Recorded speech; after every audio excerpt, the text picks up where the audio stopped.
Good morning, good afternoon, good evening, folks. Michael Zuber, one rental at a time. And what I want to do here is I want to summarize my notes from the daily financial news on Friday, November 11th. First and foremost, if you're one of my subscribers, thank you, thank you, thank you. You do get my raw notes of on Friday morning. I'm no longer recording shows on Friday and Saturday.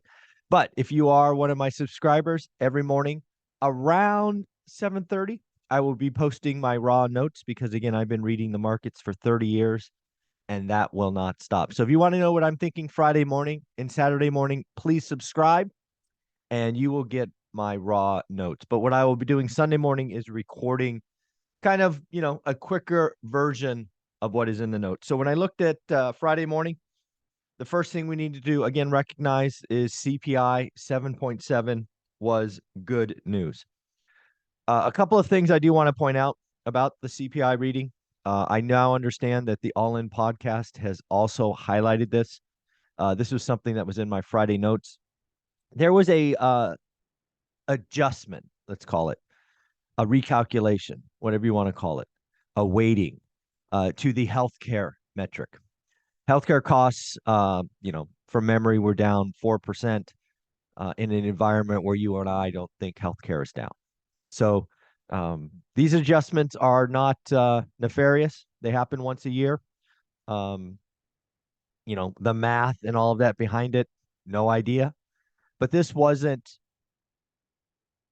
a one-off thing. These happen every year. And it was a disproportionate impact.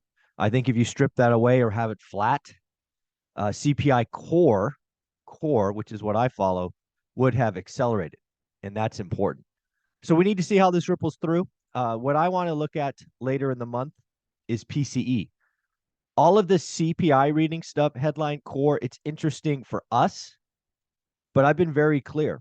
The metric that the Fed will be focused on is CPE core. And we're going to get that, I think, not next week, but the week after. So that's the one we need to watch. Then we need to talk about the stock market rally. It was one for the ages. And, there's a lot of folks talking out there like it's to the moon. That others are saying it's a bear market bounce. I would challenge you, or at least I would put it out there, that it was nothing more than a short covering rally.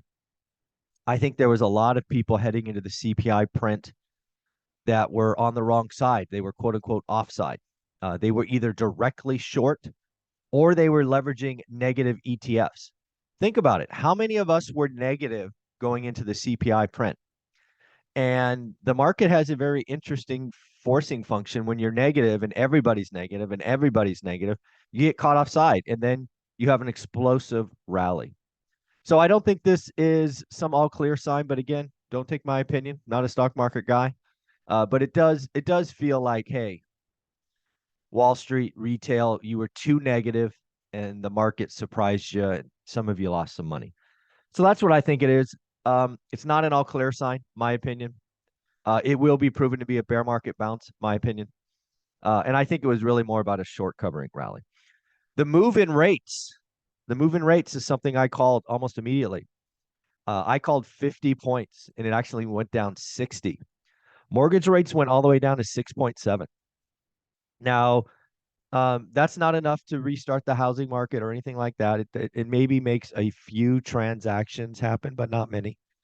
But it does at least raise a question. Have we seen peak mortgage rates? And I don't know. I will say that it feels like, at least at the moment, and this could change tomorrow, that the talk of 10% mortgage rates is too negative.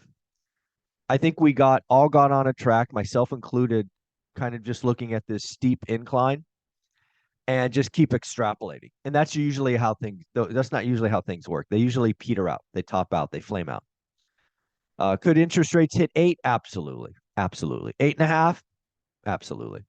I don't know that I sit here this morning and think 10% is still possible in this cycle. But again, who knows? We'll see what's going on. A couple of other things I think about. Again, this was Friday morning, November 11th, did the CPI print change my opinion on a recession? Absolutely not. Recession is still coming, still going to be a housing depression. Then I think about rate cuts. Did CPI number make rate cuts possible in 2023? No, I don't think it did. Did CPI coming in at 7.7, rates falling to 6 point, whatever, 6.7, is that going to stop any layoffs in tech or finance? And the answer is no. So while the metric was good, we had a relief rally. I think people got caught short or negative position. Maybe they had puts or something. Yeah. Next up on Friday morning, we talked about in the raw notes, is FTX fraud like Enron? Is FTX a Ponzi scheme like Bernie Madoff? Or is it a Lehman moment? And I shared with you that I do not think it's a Lehman moment. I think this clearly is a bad actor. Side note on this, I learned this morning that your favorite YouTube content creators who pushed FTX got paid 50 grand a month. So that was Tom Nash. That's the metric I got from Tom Nash's channel, basically his apology, which good for him. But I just have to ask myself, if Tom Nash got 50 grand a month and he has 200,000 subs, what did Graham, what did Jeremy, what did all these other YouTube content creators? Can you imagine $50,000 a month, a month, a month to push something you don't understand, to push a fraud, to push it because others are in it? Man, I guess we know they all have a price. Good news is I don't. That's yeah, no thanks. Declined, not interested. Yeah, I've been asked probably 20 times now, maybe 18. I've been asked at least 18 times to push something other, and I'm like, no thanks, don't need it. But you don't understand the money. I'm like, no, don't, sorry, don't need it. Yeah, that was interesting. 50 grand a month. Wow. And nobody raised a red flag? Like, how are you making money? If you're paying me 50 grand a month, how many followers do I have to get on your platform to pay 50 grand a month? Did nobody think that that was like a red flag? I mean, I know you're good and all, but I mean, how much does an exchange really make on, I don't know. It just seems really weird to me. Like that was probably a red flag. I don't know why this isn't working. My subscribe button's not working. Anyways, so Friday again, Fed officials. Mary Daly basically said, hey, we're far from victory. Lori Logan, we're going higher, but probably slower. What else? Oh, Massachusetts passed a millionaire's tax. If you live in the great state of Massachusetts, you now are paying 4% more. I believe that's on income, not wealth, on income. I thought that was interesting. Something else I proposed on Friday, which I actually should have done this. I didn't do it. I should have. I actually put out Friday morning that I think Bitcoin and Coinbase could actually benefit from FTX fallout. I was actually thinking about buying Coinbase and then got lost in putting on my event. I should have bought Coinbase Friday morning. I meant to, and then I got busy setting up my event. So darn it. And then lastly, inflation. The last thing I think about on Friday was inflation. And I think there's three things about inflation that not many people are talking about. I think there's the easy inflation to beat. We're seeing some of that now. We'll see a little bit more over the next 90 days, 120 days, 3 to 4 months. Then there's the medium hard. Like it's just gonna take month after month after month. And then there's the really hard. I think there's a lot of people pretending like beating inflation, because again, it went down 0.5 is going to be easy all the time.